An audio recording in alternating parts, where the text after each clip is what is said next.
अबू बकर पाशा से मिलिए, जिन्हें 2 बार सीएसएस के इम्तिहान में कामयाबी तो मिली लेकिन दोनों दफा सर्विसेज के लिए मुंतखब ना हो सके।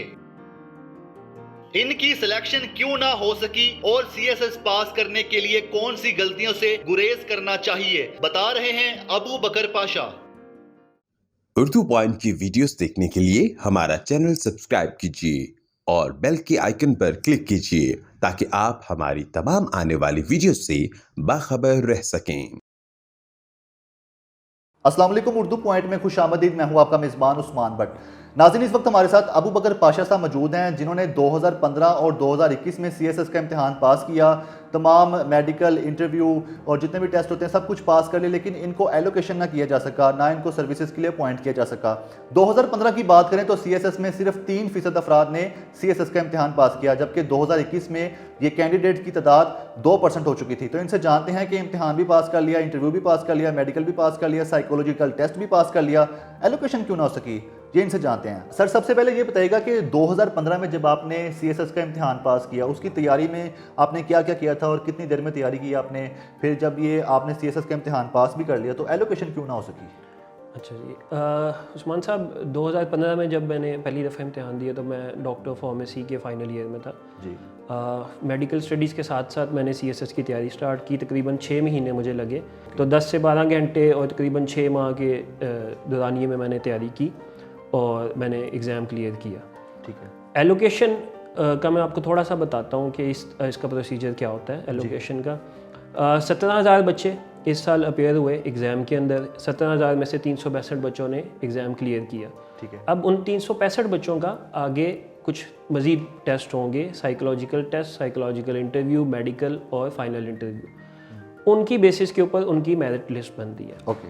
210 सीट के ऊपर जो टॉप 210 होंगे उनकी एलोकेशन हो जाएगी। इसमें थोड़ी सी और दिलचस्पी तब आती है जब वो 210 सीट्स डिफरेंट सूबों के कोटा के ऊपर डिवाइड हो जाती है। अच्छा अच्छा। ऐसा हो सकता है, जैसे मेरे केस में 2015 में मेरा 293 मेरिट नंबर आया और अब 267 मेरिट नंबर आया। तो दोनों केसेस में तकरीबन 15 से 20 ऐसे बच्चे भी थे जो मेरिट में तो मेरे से नीचे थे, लेकिन क्योंकि उनका दूसरे सूबों का कोटा था तो उनकी एलोकेशन हो गई।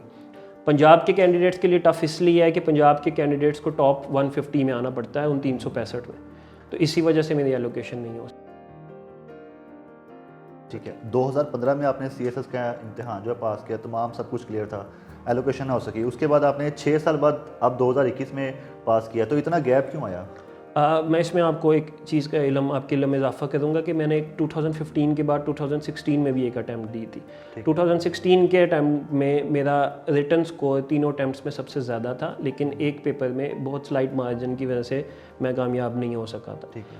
15 से लेके 16 तक, 15 और 16 में जब मैंने 2 अटैम्प्ट्स दे दी तो उसके बाद 5 साल का गैप इसलिए आया क्योंकि एक तो मैं आखिरी अटैम्प्ट थी तो भरपूर तैयारी के साथ जाना चाहता था। दूसरा, जब मैंने 2015 में पहली दफ़ा अटैम्प्ट दी तो मेरी एज उस टाइम पे 22 साल और 11 महीने थी। मुझे उस पैनल ने बड़ा अप्रिशिएट किया कि आप बड़ी यंग एज के अंदर सीएसएस क्वालिफाई कर चुके हैं, लेकिन मुझे यही लगा कि शायद उस टाइम पे मैं उस सीट के लिए मैच्योर नहीं था। मेरा थियोरेटिकल नॉलेज तो बहुत अच्छा था, प्रैक्टिकल नॉलेज नहीं था।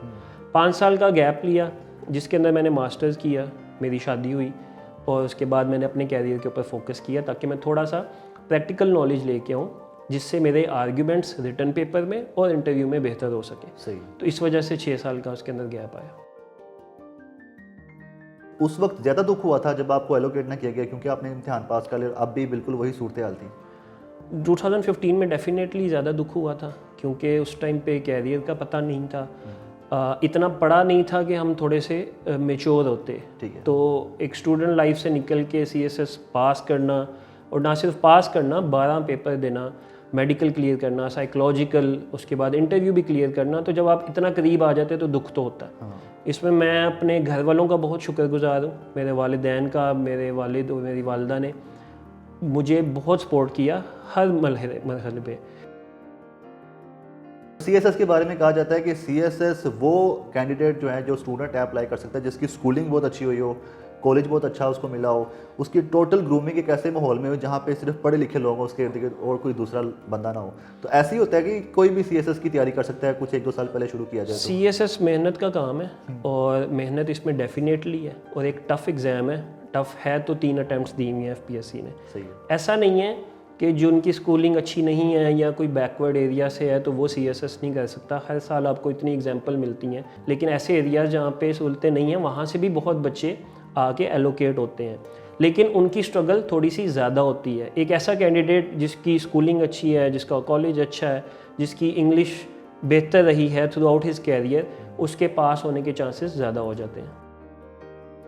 सही है, माशाल्लाह। अच्छा, CSS की तैयारी में बता दें कि क्या क्या शामिल होता है। आपने पहले कितनी तैयारी की थी, उस तैयारी में क्या क्या था, कितनी किताबें पढ़ी, कितने न्यूज़पेपर पढ़े, कितनी न्यूज़ देखी, दुनिया पर कितनी नज़र रखी, और अब आप क्या कर रहे थे जब आपने ये अटैम्प्ट की थी? 2015 में जब फर्स्ट अटैम्प्ट थी मेरी, तो मैंने आपको बताया कि 6 महीने का टाइम पीरियड था, लेकिन इसमें मैं एक चीज़ का इजाफा करूँगा कि सिर्फ 6 महीने में CSS नहीं हुआ।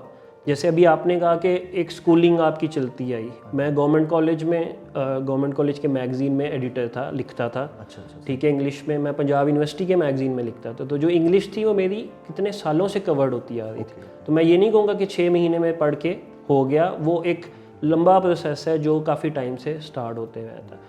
इस दफ़ा 2021 में ऐसे एरियाज़ जो मेरे पहले वीक थे, इकोनॉमिक्स वीक थी, जियोग्राफी वीक थी, मैंने उनके ऊपर काफ़ी टाइम लगाया, लेकिन क्योंकि साथ जॉब थी तो इस दफ़ा काफ़ी मुश्किल थी प्रेपरेशन। अगर आप CSS का इम्तिहान 2015 में पास तो हो गए थे लेकिन एलोकेट हो जाते, तो उस टाइम आप कौन सी जॉब को चूज़ करते? पुलिस में जाते या असिस्टेंट कमिश्नर या एडमिनिस्ट्रेशन की कोई जॉब करते? और अब आपने क्या प्लान किया हुआ था? तब भी मेरे 2 ग्रुप ऑफ चॉइसेस थे। DMG जो असिस्टेंट कमिश्नर हैं वो टॉप पे, और foreign services of Pakistan second पे। अब भी वही थे। CSS के इम्तिहान में 2 मरतबा आपको 99% कामयाबी मिली और 1% से आप रह गए हैं, तो आपके इर्द गिर्द जो लोग हैं उन्होंने कितना सपोर्ट किया? कहते हैं ना कि वो नाकामी यतीम होती है और कामयाबी के क्रेडिट सभी लेने आ जाते हैं। मेरा भी यही ख्याल था कि नाकामी अगर होगी तो शायद कोई अप्रिशिएट नहीं करेगा। लोगों का, मेरे अपने घर वालों का, मेरे अपने दोस्तों का, और ऐसे लोग जिनको मैं नहीं जानता था, हर इंसान ने अप्रिशिएट किया है, हर इंसान ने दुआ दी है, और हर इंसान ने इस हौसले को सराहा है कि 2 दफ़ा एलोकेशन ना मिलने के बाद भी अल्हम्दुलिल्लाह मैं सेटिस्फाइड हूँ। बहुत अप्रिशिएट करते हैं, ना सिर्फ कामयाबी में बल्कि अगर आप 1% से नाकाम भी हो जाएं तब भी। ठीक है। CSS के बाद एक और इम्तिहान होता है सूबाई सतह पर मुकाबले का इम्तिहान, वो भी इसी लेवल का कंसिडर किया जाता है, PMS। तो आपने उसमें क्यों नहीं ट्राई किया एक बार भी? CSS अव्वल गोल था मेरा। उसके बाद जैसे अब मैंने आपको बताया कि मैं एक जॉब कर रहा हूँ, तो मेरा अब यही पर्सनल ख्याल है कि मैं प्राइवेट सेक्टर के अंदर ही ग्रूम करूँगा, क्योंकि मैंने 6 साल लगा लिए हैं और अब मैं एक ऐसी स्टेज पे आ गया हूँ जहाँ से मैं यहाँ से भी एक्सेल कर सकता हूँ अपनी फील्ड के अंदर। लेकिन अगर कभी जहन बना तो मैं फिर PMS भी अप्लाई करूँगा। ठीक है।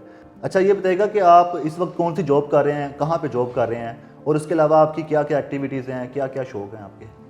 अच्छा उस्मान भाई, मैं अभी इस टाइम पे एक अमेरिका की एक फ़र्म है जो कि अमेरिका के डॉक्टर्स के लिए और अमेरिका के हॉस्पिटल्स के लिए सॉफ्टवेयर बनाती हैं।